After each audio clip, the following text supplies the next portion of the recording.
Ya, terima kasih pemirsa. Anda kembali di Power Breakfast. Dan meskipun sempat terpuruk, industri perawatan kulit di Indonesia justru menemukan hikmah di balik pembatasan kegiatan dalam menyikapi pandemi. Ya, masyarakat yang kebanyakan berkegiatan di rumah memiliki lebih banyak waktu untuk merawat dirinya sendiri dengan menggunakan produk skincare yang mereka beli secara online.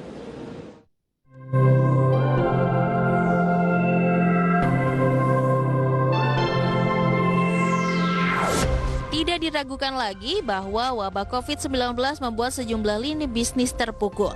Di tengah pandemi ini, setiap lini bisnis menjadi lesu karena efek dari turunnya daya beli masyarakat dan pembatasan sosial. Meski demikian, beberapa bisnis juga masih bertahan, salah satunya adalah produk perawatan kulit atau skincare. Tidak bisa dipungkiri, pandemi COVID-19 berdampak terhadap berbagai sektor industri, salah satunya industri kosmetik. Seiring dengan pemulihan ekonomi, industri kosmetik juga mempunyai kesempatan untuk tumbuh dan tetap berkembang. Berkembangnya industri ini tak lepas dari efektivitas dan strategi pemain industri skincare yang terus dilancarkan. Salah satu hal yang mampu menjaga pertumbuhan industri kosmetik adalah brand dari perusahaan atau produk yang dikeluarkan. Brand atau merek menjadi suatu hal yang begitu penting dari suatu produk.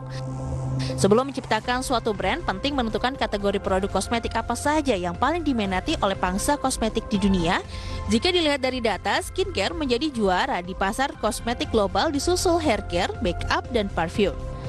Bagaimana sepak terjang industri skincare lokal untuk menaklukkan pasar dalam negeri di tengah persaingan dengan produk-produk besar? Simak ulasannya hanya di segmen Create Up di Power Breakfast. Berbagai sumber, IDEX Channel. Ya, pada pagi hari ini kita akan membahas beningnya cuan skincare lokal. Seperti partner saya ya, bening sekali. Oke, kamu juga bening. Oke, terima kasih.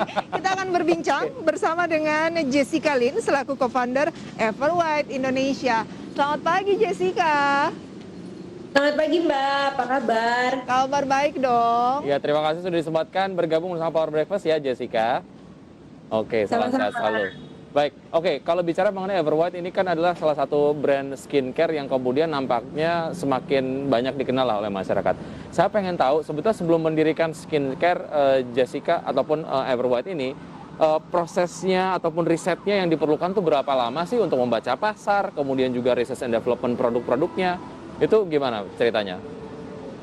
Itu sekitar 6 bulan Kak. Jadi waktu itu memang aku kebetulan juga gitu aku kerja di marketplace beauty. Jadi di sana itu karena memang aku terpapar produk beauty setiap hari. Jadi di sana sambil bekerja dan juga belajar mempelajari market Indonesia seperti apa.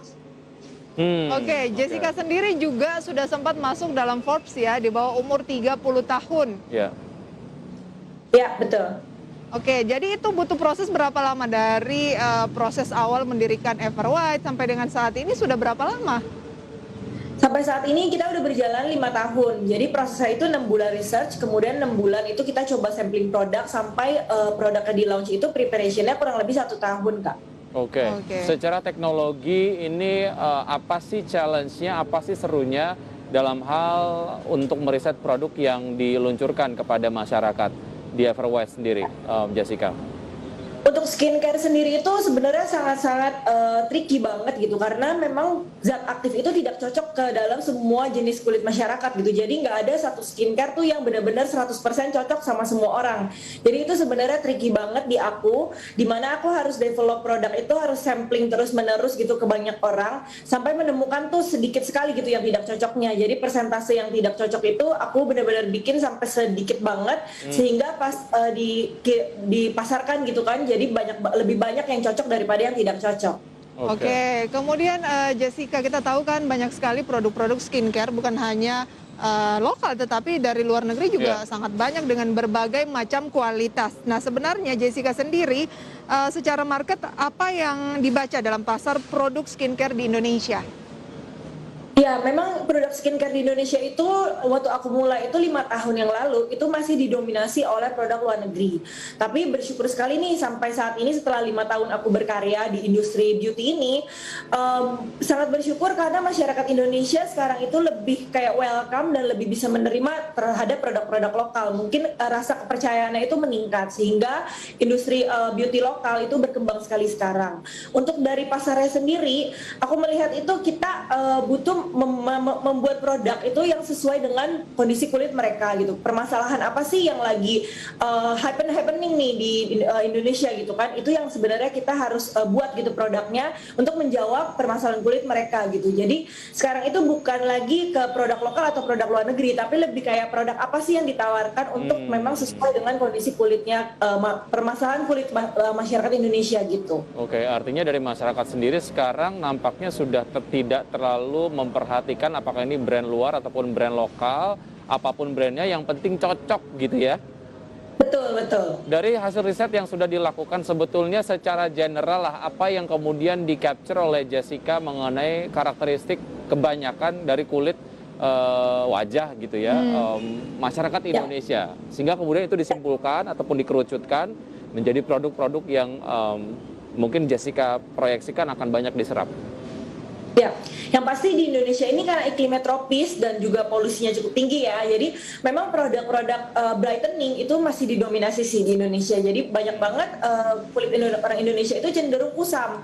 Jadi kusam itu bukan berarti kayak pengen putih gitu ya, tapi lebih kayak semua warna kulit yang coklat, yang hitam, yang putih itu tuh cenderung tuh kusam gitu, dilihatnya tuh nggak glowing gitu. Dan di situ banyak banget hampir masyarakat Indonesia lah memiliki tipikal kulit seperti itu. Makanya itu produk brightening masih jadi top di Indonesia, dan juga produk acne juga masih mendominasi, apalagi di pandemi ini semua pakai masker kan gitu. Jadi banyak banget permasalahan kulit jerawat. Jadi memang tren acne ini juga sedang meningkat. Oke, yang menarik tadi adalah yang disampaikan juga oleh Jessica Wiki, bahwa bukan melihat produk ini dari luar negeri atau dari dalam negeri, tetapi lebih ke kebutuhan dan juga kualitasnya. Nah, kita ingin tahu bahan-bahan utamanya untuk skincare ini apakah juga lokal atau dari luar, kita bahas di segmen berikutnya. Oke.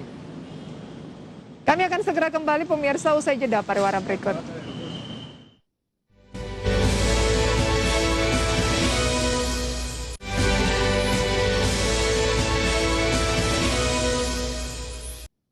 Ya, kembali di segmen Kereta di Power Breakfast dan masih berbincang bersama Jessica Lin, co-founder Everwhite Indonesia. Jessica, seberapa maksimal market milenial digarap oleh Everwhite dan seberapa besar sebetulnya mungkin kontribusi dari segmen milenial ini terhadap pemasukan dari Everwhite sendiri? Seberapa potensial?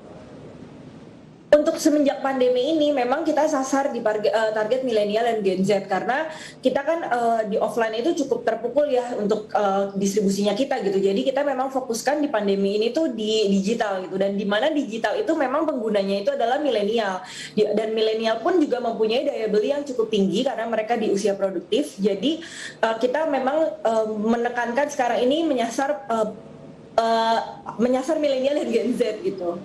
Oke. Kemudian saya penasaran nih tadi, kan kualitasnya sangat luar biasa, terlihat dari kemampuan dari mereka untuk menjadikan salah satu aktor Korea nih jadi brand ambassador. Ini terkenal banget loh. Berarti kualitasnya kan sangat bagus. Nah, campuran di dalamnya ini apakah lebih banyak lokal juga atau masih banyak dari impor untuk bahan-bahannya?